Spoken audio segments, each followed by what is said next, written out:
ఒక పాటను ఎలా పాడాలి అంటే, మనం వేరే వాళ్ళ పాటను విని, అదే పాటను మళ్ళీ పాడతాం గదా! అలా పాడొద్దు. వేరే వాళ్ళ పాటను విని విని అలాగే పాడతాం గదా! అలాగే పాడాలి. కానీ ఆ పాట వినకుండా పాడాలి.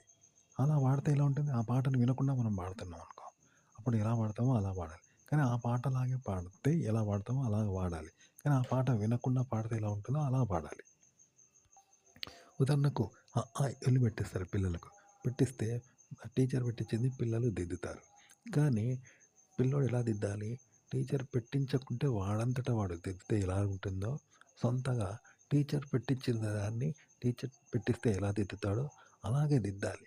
కానీ టీచర్ పెట్టించకుండా వాడు సొంతగా రాసినట్టుగా దిద్దాలి సొంతగా. కానీ టీచర్ పెట్టించింది దిద్దినట్టుగానే ఉండాలి. కానీ అది సొంతగా టీచర్ పెట్టించకుంటే ఎలా దిద్దుతాడో అలా దిద్దాలనమాట. ఒక పాట అలా పాడాలి. పాట ఎలా పాడాలి అంటే, మనం ఒక పాట గానీ, మాట గానీ, ఓ పాట గానీ పాడితే ఎలా వస్తుందో, అలా మనం పాడకుండానే రావాలి. మనం పాడొద్దు. అయినా ఇక్కడ ఒక శబ్దం గాని, ఒక పాట గాని ఉద్భవించింది అనుకో ఎలా వస్తుంది? అదిగో అలా పాడాలి పాటనమాట. సేమ్ మన నోటి నుండి మనం శబ్దం చేస్తే, మనం మాట్లాడితే ఎలా వస్తుందో అలాగే రావాలి. కానీ మనం మాట్లాడకుండా వస్తే ఎలా వస్తుందో అలా రావాలనమాట. పాట ఎలా పాడాలి అంటే, ఇప్పుడు సినిమాకెళ్ళి మనం ఏం చేస్తాం? 'బంగారు బాటపట్ట' సినిమా చూస్తాం. పాట చూస్తాం. చూసి అతను ఎలా చేశాడో ఇంటికొచ్చి అలాగే చేస్తాం కదా! అతనిలా చేస్తున్నాం. అతనిలా చేయొద్దు. అలా అని మనలా చేయొద్దు. మనకు మనం చేయొద్దు. అతనిలానే చేయాలి. కానీ అతన్ని చూసి చేయొద్దు. మనము చేసినట్టుగా చేయాలి. కానీ మనలా చేయొద్దు. అతనిలానే చేయాలి. కానీ మనం చేయాలి.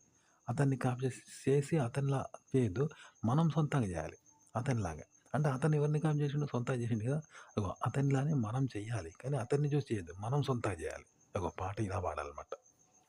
అంటే పాట ఎలా పాడాలంటే, ఇప్పుడు ఉదాహరణకి ఒక కెమెరాతో ఒక వ్యక్తి ఉంటే మనం ఫోటో తీస్తాం. కానీ ఆ వ్యక్తి లేకుండా తీయం గదా! కానీ ఆ వ్యక్తి లేకుండానే ఆ వ్యక్తిలాగానే సేమ్ ఫోటో తీయాలి. కానీ ఆ వ్యక్తి ఉండకూడదు ఆడ. కానీ ఆ వ్యక్తిలాగానే ఫోటో తీస్తాం అనుకో ఎలా ఉంటుంది? అగో అలా పాడాలన్నమాట పాట. అంటే ఇప్పుడు సినిమా పాట విని ఏం చేస్తాం? అదే పాటను పాడతాం. అలాగే పాడతాం కదా! అలా పాడొద్దు. అంటే ఆ పాట లేదు. ఆ పాట లేదు. మనమే పాడుతున్నాం అనుకో. సొంతగా పాడితే ఎలా ఉంటది పాడతాం అలా పాడాలి. ఆ పాటలానే పాడాలి. కానీ ఆ పాట లేకుంటే మనమే సొంతంగా పాడినప్పుడు ఎలా పాడతాం ఆ పాటను? అలాగే పాడాలి. సొంతంగా పాడాలి. ఆ పాట లేదిప్పుడు. మనమే పాడుతున్నాం అనుకోని అలా పాడాలన్నమాట. సేమ్ అలాగే పాడాలి. కానీ మనమే పాడాలి. దాన్ని కాపీ చేసి గాని, అనుకరించి గాని పాడొద్దనమాట.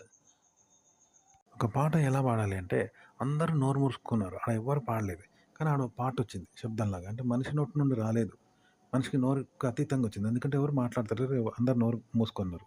అయినా శబ్దం వచ్చిందనుకో ఎలా ఉంటుంది? ఆ శబ్దాన్ని మళ్ళీ అనుకరించాలి. కానీ నోరుతో అనుకరించొద్దు.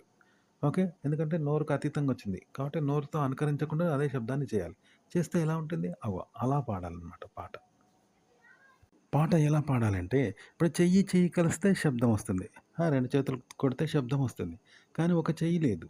అప్పుడు ఎలా శబ్దం వస్తుంది? ఇంకొకటే చెయ్యి ఉన్నది. అప్పుడు ఎలా శబ్దం వస్తుంది? రాదు. కాబట్టి ఈ చెయ్యి కూడా లేనట్టే కదా! ఎందుకంటే ఈ చెయ్యితో పాట రాదు, శబ్దం రాదు కదా! ఈ చెయ్యితో శబ్దం రాదు. ఆ చెయ్యి లేనప్పుడు ఈ చెయ్యి ఒక్కటి వేస్టే. కాబట్టి ఈ చెయ్యి కూడా యూజ్‌లెస్సే. దీన్ని కూడా యూజ్ చేయలేదు. ఒక చెయ్యి లేదు. కాబట్టి 2 లేవిప్పుడు. మరిప్పుడు శబ్దం ఎలా వస్తుంది? 2 చేతులు లేనట్టే కదా! అంటే అభినయం అనమాట. అంటే శబ్దం లేదు. చేతులు 2 లేవు. ఆడ శబ్దం రాలేదు, రాదు, లేదు. కానీ అభినయం అనమాట. కేవలం అభినయంతో శబ్దం చెయ్యి చెయ్యి కలిపినట్టు, చెయ్యి చెయ్యి తాకినట్టు, కొట్టినట్టు శబ్దం వచ్చినట్టు. అభినయం మాత్రమే అది. చేస్తారనమాట. నిజంగా శబ్దం కాదు. అట్లా మరి అది అభినయం ఎలా చేయాలి అంటే అభినయంతో అభినయం చేయాలి. అభినయం కూడా చెయ్యి లేదు, ఇంకో చెయ్యి లేదు, శబ్దం లేదు. కానీ అలా వచ్చేలా చేస్తూ అభినయించాలి. అభినయాన్ని అభినయించాలి. అంతే తప్ప 2 లేవు. అది లేదు, ఇది లేదనమాట. అట్లా పాట రాణించాలంటే. ఇదో ట్రిక్. ఇట్లనే రాస్తారు పెద్ద పెద్ద సంగీతజ్ఞులు, సినిమా వాళ్ళు.